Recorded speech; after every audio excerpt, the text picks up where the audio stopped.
వెట్రియన్ trial అయితే release అయింది. ఇంకా ఈ ట్రయల్ చూస్తుంటే ఓకే అనిపిస్తుంది, బాగానే ఉంది. స్టార్టింగ్ ఏదో అమ్మాయిలకి అన్యాయం జరిగింది, వెంటనే శిక్ష ఇచ్చాలని జనాలు గోల్ చేస్తున్నారు. అయితే పోలీస్ ఆఫీసర్లు ఎన్కౌంటర్ చేయాలి అనే ఆలోచనలో ఉన్నారు. ఈ ఎన్కౌంటర్ని అమితాబ్ గారు ఆపాలని ఉద్దేశం ఉన్నారు. ఇంకంతా చూస్తుంటే కంప్లీట్ ఒక క్రైమ్ డ్రామా లాగా ఉంది సినిమా. మన సూపర్ స్టార్ గారు లాస్ట్కి వాళ్ళు శిక్ష ఇచ్చారా లేదా అనేదే సినిమా ఒక పాయింట్. స్టార్టింగ్ ట్రయల్ చూసినప్పుడు ప్రజెంట్ జరుగుతున్న రేప్ కేసెస్ మీద ఉంటుందేమో అనుకున్నా, ఇంకా రానా వచ్చే నుంచి మారింది.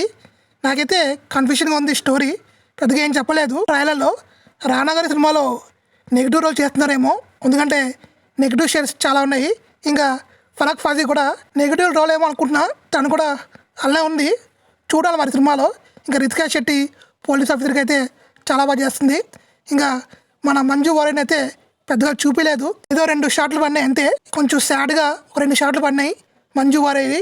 ఇంకా అనిరుద్ధ్ బీజియం కూడా చాలా డీసెంట్గా కొట్టాడు, మరి టక్ టక్ టక్ టిక్ టిక్ కాకుండా ట్రైలర్కి సంబంధించినట్టు కొట్టాడు. ఇంకా ఈ సినిమా గురించి చెప్పుకోవాలంటే మన తెలుగు స్టేట్స్లో పెద్దగా ఈ సినిమా గురించి హోప్ లేదు, ఎవరు దేకట్లేదు ఈ సినిమాని. అయితే అంటే చూడాలి, సినిమా రిలీజ్ అయ్యాక సినిమా స్టోరీ బాగుంటే మన తెలుగు వాళ్ళు డెఫినెట్గా ఇచ్చేస్తారు, అందులో ఎలాంటి డౌట్ లేదు. ట్రైలర్ అయితే ఇంట్రెస్టింగ్గా ఉంది, చూడాలి ఇంకా ఈ సినిమా ఏ లెవెల్లో ఆడొద్దు అనేది. నాకైతే సినిమా ఆడాలని కోరుకుంటున్నాను. ఆల్ ది బెస్ట్ తలవే గారు.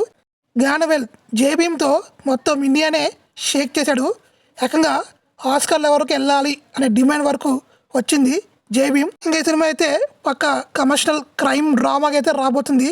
జ్ఞానవేల్ గురించి చెప్పక్కర్లేదు, తన స్క్రీన్ ప్లేని చాలా బాగా తీస్తాడు, చూడాలి. సినిమా మీద హోప్ ఎలా ఉన్నా జ్ఞానవేల్ మీద హోప్ అయితే జనాలకి చాలానే ఉంది.